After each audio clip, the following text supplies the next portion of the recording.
குறைவற்ற செல்வமே உன் திருவடி சேவை, அதுவே நீங்காத செல்வம் எங்களுக்கு. ஓம் சாயிராம்.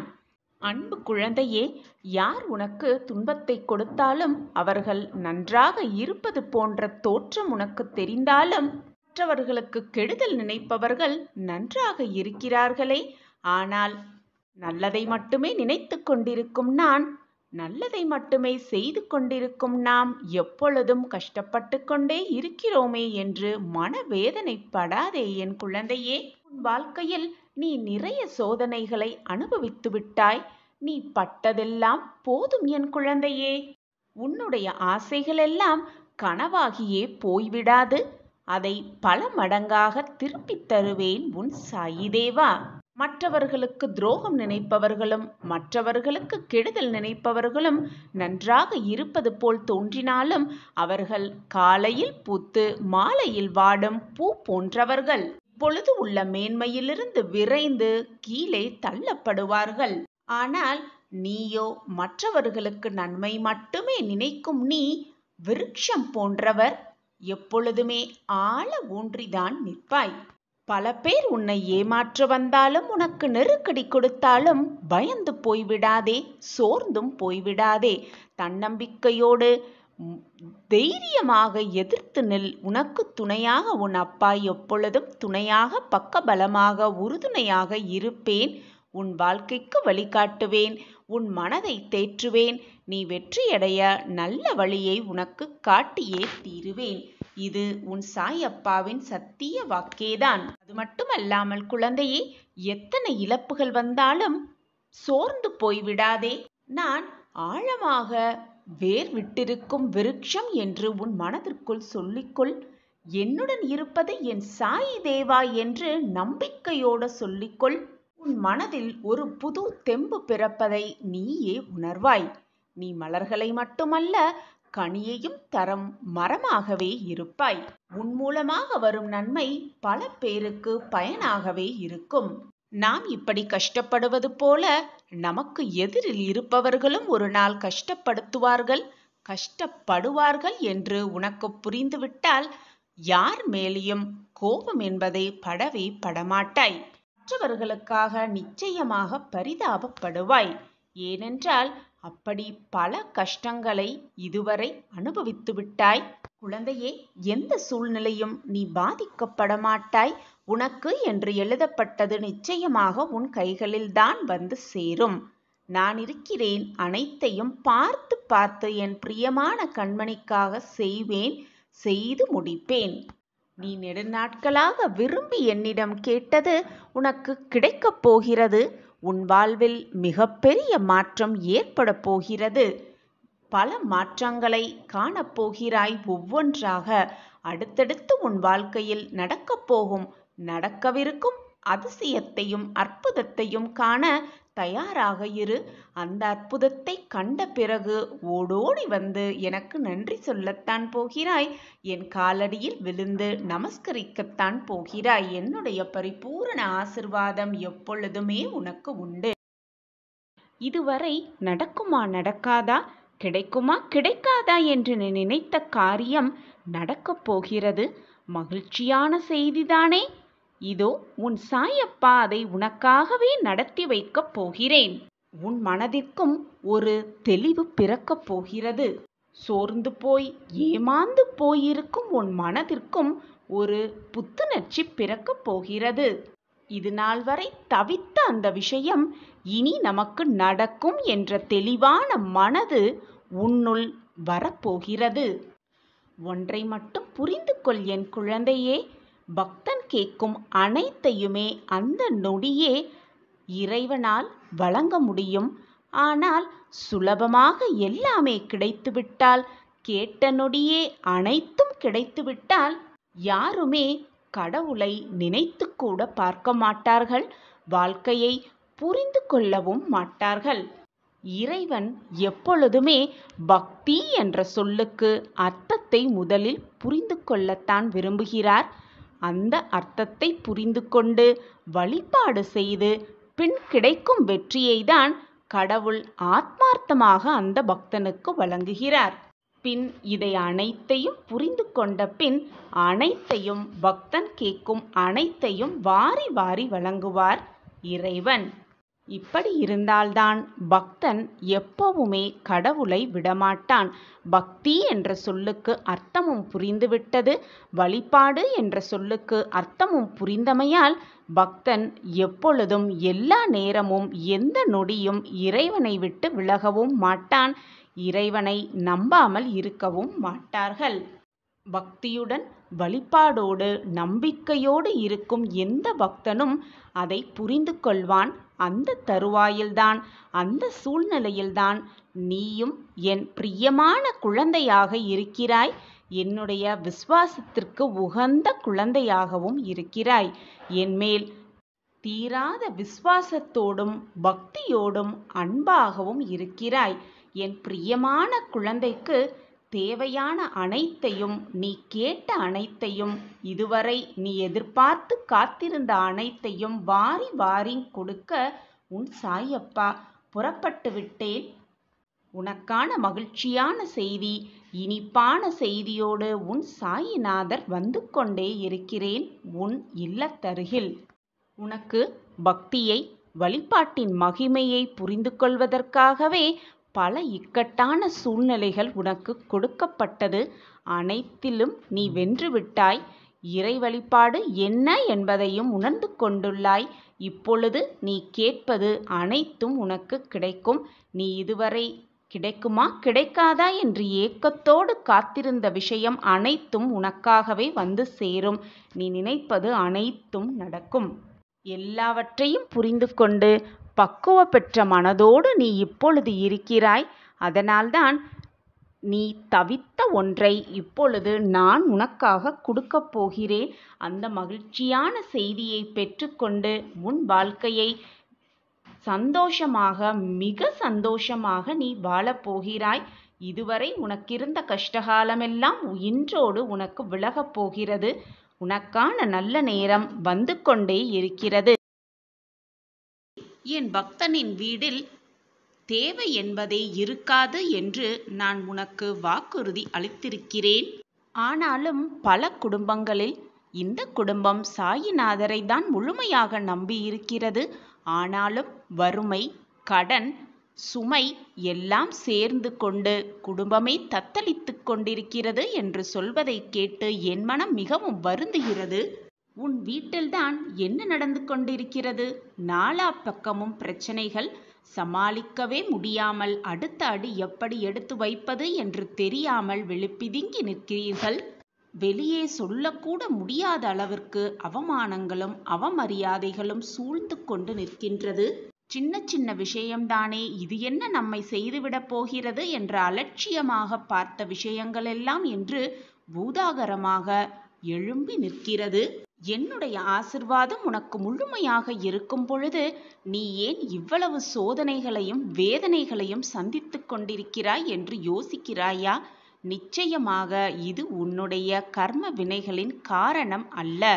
உன்னுடைய அஜாக்கிரதையான போக்கில்தான் இவ்வளவு கஷ்டங்களையும் சோதனைகளையும் இப்பொழுது நீ சந்தித்து கொண்டிருக்கிறாய், அனுபவித்து கொண்டிருக்கிறாய். அது மட்டுமல்லாமல் என் மீது இன்னும் பூரணமாக நம்பிக்கை வராததும் ஒரு காரணம்தான். முன்பு என் மேல் முழுமையாக நம்பிக்கையோடு தான் இருந்தாய். ஆனால் இப்பொழுது உன்னுடைய அஜாக்கிரதையான போக்கினால் என் மீது நம்பிக்கையை இழந்து விட்டாய். வாழ்க்கையை வாழ்வதே வீண் என்ற அளவுக்கு உன் வாழ்க்கையில் நீ நின்று கொண்டிருக்கிறாய். குழந்தையே, இனியும் தாமதிக்காதே. அலட்சிய போக்கை கைவிட்டுவிடு. இனியும் அலட்சியமாக இருக்காதே. உன்னுடைய கோபத்தை முழுமையாக கட்டுப்படுத்த கற்றுக்கொள். ஏதாவது உனக்கு நடக்கவில்லை என்றாலோ முடியவில்லை என்றாலோ உடனே வாழ்க்கையே வெறுத்துவிட்டது என்று சொல்லாமல் அனைத்தையும் என் காலடியில் சமர்ப்பித்துவிடு. உனக்கு சேர்க்க வேண்டியதை, உன்னிடம் வந்து சேர்க்க வேண்டியதை நிச்சயமாக நான் பார்த்து கொள்கிறேன். மனம் நிம்மதியில்லாமல் இருக்கும் பொழுது அவசரமாக நீ எடுக்கும் முடிவுகள்தான் இந்த நிலைக்கு உன்னை தள்ளப்பட்டிருக்கிறது. எனவே கோபமாக இருக்கும் பொழுதோ, மனது நிம்மதியில்லாமல் இருக்கும் பொழுதோ தேவையில்லாமல் எந்த முடிவையும் எடுத்து விடாதே நீயாக. எந்த சூழ்நிலையும் எப்பொழுதும் என்னை மறந்து விடாதே, நம்பிக்கையை இழந்து விடாதே. சங்கடங்கள் உன்னை சூழும் பொழுது என் நாமஸ்மரணத்தை முழு மனதாக சொல்லிப்பார். சங்கடங்கள் உன்னை விட்டு விலகுவதை கண்கூடாக உணர்வாய். எதற்குமே கலங்காதே. இதுவரை தோல்விகளை மட்டுமே சந்தித்து வந்த நீ இனி என்னுடைய முழுமையாக ஆசிர்வாதத்தை பெறப்போகிறாய். உன் கஷ்டகாலமெல்லாம் இஷ்டகாலமாக போகிறது. உன் வேண்டுதல்கள் எல்லாம் பலிக்கப் போகிறது. உன்னுடைய அஜாக்கிரதையான தனத்தை மட்டும் கொஞ்சமாக மாற்றிக்கொள். கோபத்தை கைவிட்டுவிடு. நம்பிக்கையை இழந்து விடாதே. தன்னம்பிக்கையோடு இரு. வாழ்க்கையில் எதிலுமே போராடலாம், வென்றே விடலாம் என்ற நம்பிக்கை வார்த்தைகளை உன் மனதிற்குள் சொல்லிக்கொண்டே இரு. உன் எண்ணம் போல் உன் வாழ்வு அமையும் நிச்சயமாக. நடப்பது எல்லாம் நன்மைக்கே என்று நம்பு. உன்னுடைய நம்பிக்கையும் பொறுமையும்தான் வாழ்வில் வெற்றி என்னும் திசையை நோக்கி, வெற்றி என்னும் வழியை நோக்கி உன்னை நகர்த்தி கொண்டே இருக்கும். எல்லா செல்வ வளங்களையும் பெற்று சீரும் சிறப்புமாக சந்தோஷமாக செல்வ செழிப்பாக நீ வாழ்வாய். இது உன் சாயப்பாவின் சத்திய வாக்கு. புண்ணியத்தை தேடி கோவில் கோவிலாக ஆலயம் ஆலயமாக செல்வதை விட மற்றவர்கள் மனதை காயப்படுத்தாமல் வாழ்வதே மிகப்பெரிய புண்ணிய செயலாகவே இருக்கும். அந்த புண்ணியத்தை அதிகமாக சேர்த்துக்கொள். அந்த புண்ணியமே உன் வாழ்வில் உன்னை மிகப்பெரிய பிரம்மாண்ட வெற்றியை கொண்டு வந்து சேர்க்கும். இன்று நீ ஒருவருக்கு செய்வது வேறு வழியாக மற்றவர்கள் ரூபமாக அது உன்னிடம் வந்து சேரும். வாழ்க்கை என்பது ஒரு வட்டம். வந்து கொண்டேதான் இருக்கும், போய்கொண்டேவும் இருக்கும். வந்து வந்து போவதுதான் வாழ்வு. அது இன்பமானாலும் சரி, துன்பமானாலும் சரி, வந்து வந்து போய்கொண்டுதான் இருக்கும். பழகுபவர்கள் சில சமயம் உனக்கு கொடுப்பது வலியாக இருக்கலாம், மனவேதனையாக இருக்கலாம். ஆனால் சில சமயம் உன் வாழ்வில் வெற்றியடைவதற்கான மிக சிறந்த வழியாக கூட இருக்கலாம் அந்த வழி. எதற்குமே வருந்தாதே, கலங்காதே. யாராக இருந்தாலும் கஷ்டம் வரும் பொழுது அடுத்த இடம் தேடுவது தாயின் மடியாகத்தான் இருக்கும். அது எல்லோருக்கும் பொருந்ததுதான். ஏனென்றால் இந்த உலகில் எதிர்பார்ப்பே இல்லாத நிலையான அன்பு தாயின் அன்பு மட்டுமே. உன்னிடம் உண்மையாக இல்லாத அன்பிற்காக ஏங்கி உன்னுடைய மனதை இறக்கி சென்று அவர்களுக்காகவே நினைத்து அவர்களையே நினைத்து உன் மனதை நீயே கெடுத்து கொள்ளாதே, வேதனைக்கு ஆளாகாதே. மற்றவர்களிடம் பொய்யாக நடித்து பொய்யாக இருந்து நல்ல பெயர் வாங்குவதை விட உண்மையாக இருந்து கெட்ட பெயர் வாங்குவதில் தவறே இல்லை.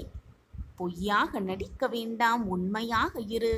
நல்லவனாக இருந்தாலும் சரி, கெட்டவனாக இருந்தாலும் சரி, மற்றவர்களிடம் நல்ல பெயர் வாங்குவது என்பது மிக மிக கடினம்தான்.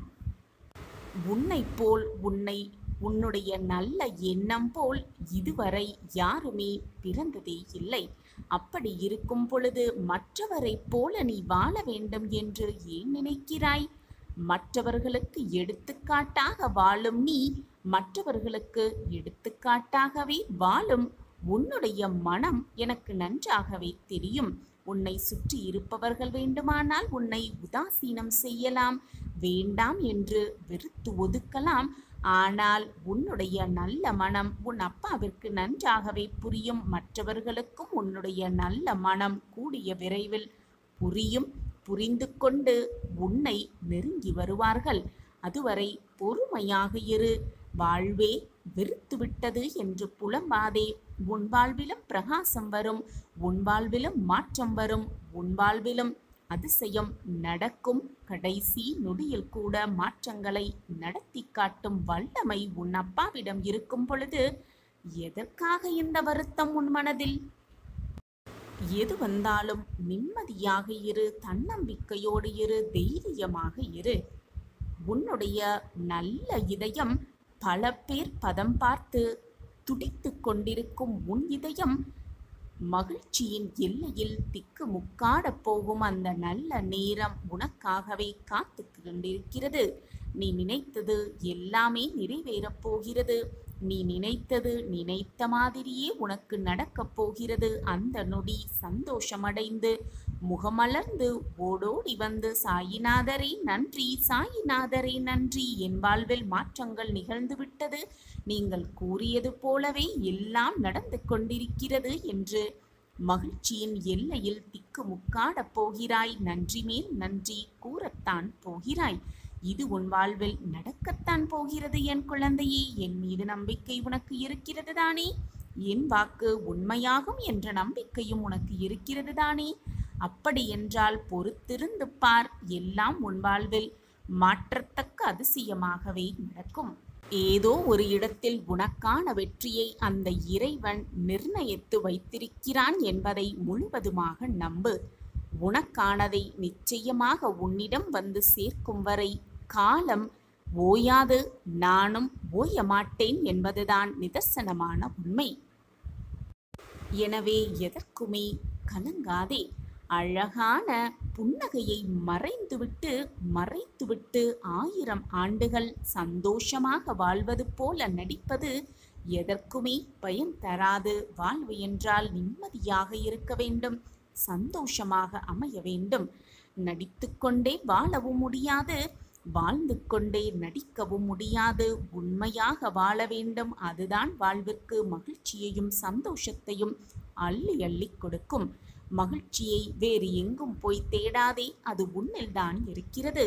உன் மனதை மகிழ்ச்சியாக வைத்துக்கொள். சந்தோஷமும் ஆனந்தமும் தானாகவே உன்னை நிறைத்து கொள்ளும். எனவே எது நடந்தாலும் என்னதான் நிகழ்ந்தாலும் கண்களிலிருந்து கண்ணீரே வந்தாலும் சரி, உன் முகத்தில் புன்னகையை வைத்துக்கொள். அந்த புன்னகையே உன் வாழ்வில் மிகப்பெரிய மாற்றத்தை கொண்டு வந்து கொண்டே இருக்கும். எது நடந்தாலும் மனதை மட்டும் தளர விட்டு விடாதே. உன் புன்னகையோடு முகம், உன் புன்னகையான முகம் அந்த துன்பத்தையும் உன்னை விட்டு ஓட ஓட விரட்டிவிடும். நான் கூறுவது சரிதானே? நம்பிக்கையோடு இரு, சந்தோஷமாக இரு, மகிழ்ச்சியோடு இரு. உனக்கானது நிச்சயமாக உன் கைகளில் வந்து சேரும். சேர்த்து வைப்பேன் உன் சாயி தேவா. உன் சாயப்பா உன்னோடு இருக்கும் வரை எதற்காக நீ கவலைப்படுகிறாய்? சாயப்பா உன்னோடுதான் இருக்கிறேன், நான் இருக்கிறேன். விரைந்து வா, உனக்காகவே நான் இங்கு காத்து கொண்டிருக்கிறேன். உன்னுடைய பிரார்த்தனைகள் வேண்டுதல்கள் எதுவுமே நிறைவேறவே இல்லை என்றுதானே நீயும் காத்து கொண்டே இருக்கிறாய்? நீ என்னிடம் பிரார்த்தனை செய்ய வேண்டும், வேண்டுதல் வைக்க வேண்டும் என்ற அவசியம் கூட இல்லை. உன் மனதில் நீ நினைத்தாலே போதும், உன் வேண்டுதல்கள் அனைத்தையும் நான் நிறைவேற்றித் தருவேன். எது வந்தாலும் தைரியமாக என்னால் சமாளிக்க முடியும். நான் அனைத்து தடைகளையும் தகர்த்து எறிந்துவிட்டு என் வாழ்க்கையில் வெற்றி என்னும் இலக்கை அடைவேன். என் வாழ்க்கையில் வெற்றி பெறுவதற்காகவே நான் போராடி கொண்டிருக்கிறேன். அந்த வெற்றியை நிச்சயமாக அடைந்தே தீருவேன் என்ற வைராக்கியம் உன் மனதில் இருந்தால் போதும். நீ கேட்டது கேட்டபடியே உனக்கு கிடைக்கும். நீ எதிர்பார்த்ததை விட அதிகமாகவே உனக்கு கிடைக்கும். நீ என்னிடம் வைத்த கோரிக்கைகள் ஒவ்வொன்றாக உன் வாழ்க்கையில் நடக்கத் துவங்கும், நிகழத் துவங்கும். அதே நம்பிக்கையோடு, அதே தன்னம்பிக்கையோடு, அதே உத்வேகத்தோடு, அதே தைரியத்தோடு, அதே மகிழ்ச்சியோடு இதை முழுவதுமாக நம்பிக்கையோடு கேள். நீ என்னிடம் வைக்கும் கோரிக்கைகள் இனி நிச்சயமாக நிறைவேறும். உன் வாழ்க்கையில் கஷ்டமோ போராட்டமோ வந்துவிட்டால், துன்பம் உன் வாழ்வில் நுழைந்து விட்டால், அதை பார்த்து பயந்து ஓடி ஒதுங்குவதால் உனக்கு வந்த துன்பங்களும் கஷ்டங்களும் அப்படியே உன்னை விட்டு விலகிவிடும் என்றாவதில்லை. அதை எதிர்த்து நின்று அதை அப்படியே ஏற்றுக்கொண்டு அதனோடு போராடி வென்று காட்டுவதுதான் உன் வாழ்க்கையின் சாராம்சமே அடங்கியிருக்கிறது. அதை விடுத்துவிட்டு அப்படியே பின்னோக்கி நகர்ந்து விடுவதால் எதுவுமே மாறப்போவதில்லை. நீ எவ்வளவு தூரம்தான் பின்னோக்கியே நடந்து கொண்டிருப்பாய்? என்றாவது ஒரு நாள் திரும்பித்தானே ஆக வேண்டும். உன் காலை முன்னோக்கி எடுத்து வைத்துதானே ஆக வேண்டும். அப்பொழுதும் அந்த துன்பமும் போராட்டமும் கஷ்டங்களும் இருந்த இடத்தில் அப்படியே இருக்கத்தான் செய்யும். எனவே என்றாவது ஒரு நாள் அதை அனுபவிக்கலாமே என்ற எண்ணத்தோடு இருக்காதே. இப்பொழுதே எது வந்தாலும் அதை அப்படியே ஏற்றுக்கொள். போராட்டமான வாழ்க்கையாக இருந்தால் போராடிப்பார். சந்தோஷமான வாழ்க்கையாக இருந்தால் சந்தோஷமாகவே அதை ஏற்றுக்கொண்டு வாழ பழகு. அதை விட்டுவிட்டு என் வாழ்க்கையில் வாழவே எனக்கு விருப்பமில்லை, எனக்கு மட்டும் ஏன் இந்த வாழ்வு என்று நினைக்காதே. இந்த நிம்மதியான வாழ்வு கூட இல்லாமல் பல பேர் உன்னை சுற்றி இருக்கவே செய்கிறார்கள். அவர்களையெல்லாம் ஒருமுறை சுற்றிப்பார். அப்பொழுது தெரியும் உன் வாழ்வு மிக ஆனந்தமாகவே இருக்கிறது. அவர்களை பார்த்து நீ என்ன பார்க்கிறாயோ, என்ன கேட்கிறாயோ, என்ன செய்கிறாயோ அதுதான் அப்பொழுதே உன் வாழ்வில் நடக்கும். உன் மனதில் என்ன நிகழ்கிறதோ, என்ன நினைத்து கொண்டிருக்கிறாயோ அதுதான் உன் வாழ்வில் அப்படியே நடக்கும். எனவே நல்லதை மட்டுமே பேசு, நல்லதை மட்டுமே சொல்லிக்கொண்டிரு. நீ நினைப்பதற்கு மேலாக உன் வாழ்க்கையில் நல்லது மட்டுமே நடக்கும். நான் உனக்கு துணையாக இருக்கிறேன். இந்த நாள் முதல், இந்த மங்களகரமான நாள் முதல் உன் வாழ்க்கையில் நீ நினைப்பது எல்லாமே உனக்கு சாதகமாகவே நடக்கும். நீ கேட்பது எல்லாமே உனக்கு அப்படியே கிடைக்கும். என்ன நடந்தாலும், உன் வாழ்க்கையில் என்ன போராட்டங்கள் உன்னை சூழ்ந்து இருந்தாலும், வாழ்வே போகும் விடம் சூழ்நிலையாக இருந்தாலும், தெளிவான சிந்தனையோடு தெளிவான நீரை போல இருந்து பார். உன் வாழ்வு எப்பொழுதுமே தெளிவாகவே எது வந்தாலும் அவ்வளவுதான். நம் வாழ்க்கை மாறும். இதுதான் நமக்கு கிடைத்திருக்கிறது, இது சுலபமாகவே நமக்கு கிடைக்கும் என்ற நேர்மறை சிந்தனையோடு இருந்தால் எப்பொழுதுமே வாழ்வு பிரகாசமாகவே இருக்கும். ஒரு முறை ஒரு தந்தையிடம் மகன் தனக்கு ஏதேனும் ஒரு துன்பமோ அல்லது மனக்கவலையோ ஏற்படும் போது வந்து கலங்கி நிற்பான். அப்போது அவனது பிரச்சனையை கேட்டபின் தந்தை ஒரே வார்த்தையில், இவ்வளவுதானா உன் பிரச்சனை, எல்லாம் சரியாகிவிடும் என்பாராம். அவனுக்கு சில நாட்களில் அந்த பிரச்சனையோ துன்பமோ இல்லாமலே போய்விடும். அந்த மகனும் வளர்ந்தான். இப்படியே பிரச்சனை வரும் பொழுது தந்தையிடம் வந்து நிற்பதும், தந்தை இவ்வளவுதானா உன் பிரச்சனை, எல்லாம் சரியாகிவிடும் என்று சொல்லுவதும் வாடிக்கையாகவே இருந்தது. தந்தைக்கும் வயதானது. அவரது மகன் தற்போதெல்லாம் எந்த பிரச்சனை வந்தாலும் தந்தையிடம் சிரித்து கொண்டே சொல்ல ஆரம்பித்தான். ஒரு நாள் மகன் தந்தையிடம் கேட்டான், எவ்வளவு பெரிய பிரச்சனை வந்தாலும் இவ்வளவுதானா, எல்லாம் சரியாகிவிடும் என்று இந்த பிரச்சனையை நீங்கள் சொன்னவுடன் அந்த பிரச்சனை மிக சுலபமாக முடிந்து விடுகிறதே, இது எப்படி என்று மகன் தந்தையிடம் கேட்டானாம். அந்த தந்தை சிரித்து கொண்டே சொன்னார், சில வருடங்களுக்கு முன்பாக பிரச்சனை என்று வந்தால் கண் கலங்கி வந்து என் முன்னால் நிற்பாய். நீ கலங்கும் போது அந்த பிரச்சனையை எப்படி தீர்க்க வேண்டும் என்று உனக்கு தெரியாமல் இருக்கும். நான் இவ்வளவுதானா என்று கேட்டதும் உன் மனம் இது ஒரு பிரச்சனையே இல்லை என்று ஒரு முடிவுக்கு வந்து அந்த பிரச்சனையும் முடிந்தேவிடும் மிக சுலபமாக. இப்பொழுதெல்லாம் எவ்வளவு பெரிய போராட்டங்களை நீ சந்தித்தாலும், உன் முன் எவ்வளவு பெரிய போராட்டங்கள் இருந்தாலும் அதற்கான தீர்வு மட்டும்தான் உனக்கு தெரியும். சின்ன வயதிலிருந்து ஏதாவது பிரச்சனைனா என்னை பயமுறுத்தி பல பேர் இருந்தாங்களே தவிர தைரியம் சொல்ல ஒரு ஆள் கூட இல்லாமல் தான் நான் வளர்ந்தேன். ஆனால் நீ அப்படி வளரக்கூடாது என்பதற்காகத்தான் நீ கலங்கி வந்து என் முன் நின்னால், அவ்வளவுதானா, இது நிச்சயமாக சாதகமாகவே முடியும் என்று உன்னை சொல்லி சொல்லி நான் வளர்த்தேன் என்று கூறினாராம் அந்த தகப்பன். நாமும் எவ்வளவுதான் புத்திசாலியாக இருந்தாலும், எவ்வளவுதான் திறமைசாலியாக இருந்தாலும், ஏதாவது ஒரு பிரச்சனை என்று வந்துவிட்டால் துவண்டு விடாமல் நம் மனதிற்குள்ளேயே இவ்வளவுதானா நம் பிரச்சனை என்று கேட்டு பார்த்தால் நம் மனதிற்கே இது ஒரு பிரச்சனையே இல்லை என்பதை புரிந்து கொண்டு அதற்கான தீர்வை நம் மனதே எடுக்கும். இதுதான் வாழ்க்கையின் ரகசியம். எனவே ஒரு நிமிடம் இவ்வளவுதான் என்று நினைத்து பார்த்தால் எல்லாமே அவ்வளவே முடிந்துவிடும். அடுத்த கட்டத்தை தாண்டி சென்று கொண்டே இருக்கலாம். வாழ்க்கையில் ஜெயித்து கொண்டே இருக்கலாம். போராடிக்கொண்டே இருக்கலாம். நிச்சயமாக வாழ்க்கையை வென்றே காட்டிவிடலாம். சாயப்பாயிருக்க நமக்கு ஏன் மனக்கவலை? இதை நம்பிக்கையோடு முழுவதுமாக கேட்டாயல்லவா? இனி உன்னுடைய பிரார்த்தனை, நீ என்னிடம் வைத்த பிரார்த்தனை எல்லாமே முடிவுக்கு வரும். உனக்கு சாதகமாகவே நிகழும். நான் இருக்கிறேன்.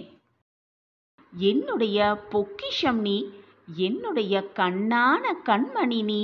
உன்னை என்னிடம் வரவழைத்து கொண்ட என்னுடைய பொக்கிஷம் நீ.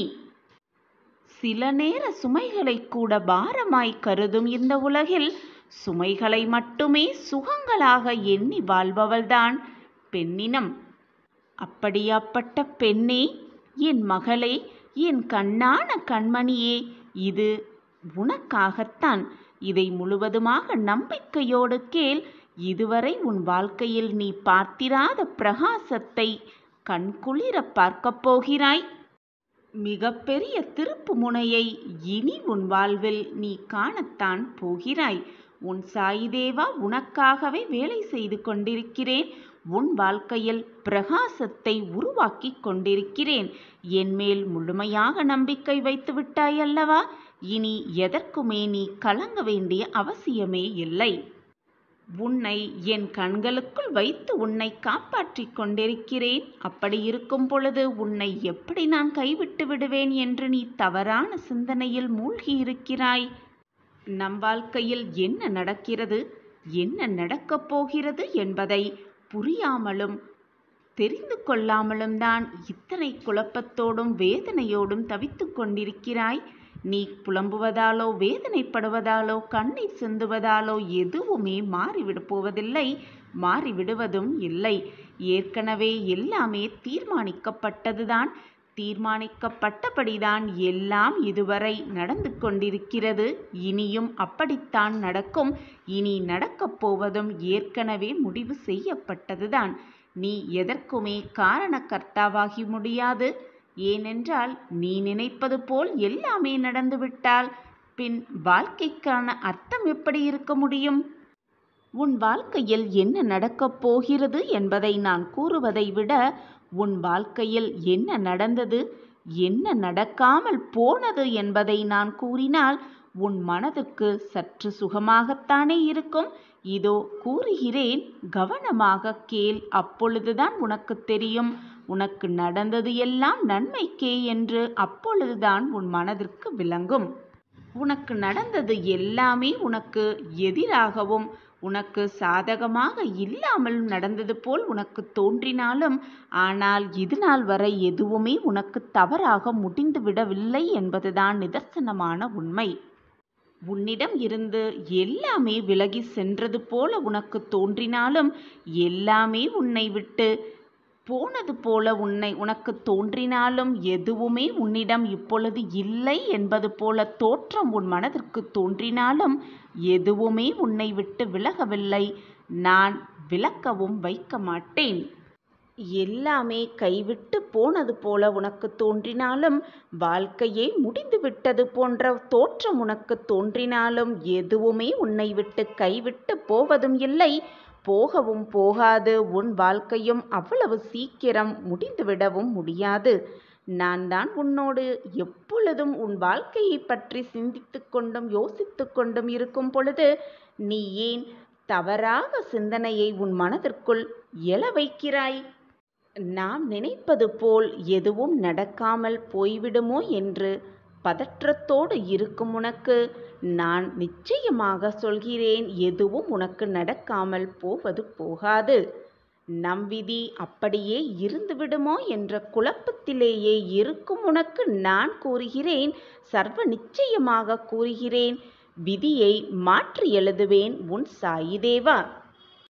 நமக்கு எதிரான முடிவுகள், நம் வாழ்க்கைக்கு தேவையில்லாத முடிவுகள் எடுக்கப்பட்டு விடுமோ என்று குழப்பத்தோடு இருக்கும் என் பிள்ளைக்கு, என் மகளுக்கு நான் மீண்டும் கூறுகிறேன், உன் வாழ்க்கைக்கு தேவையான முடிவுகள் மட்டுமே எடுக்கப்படும்.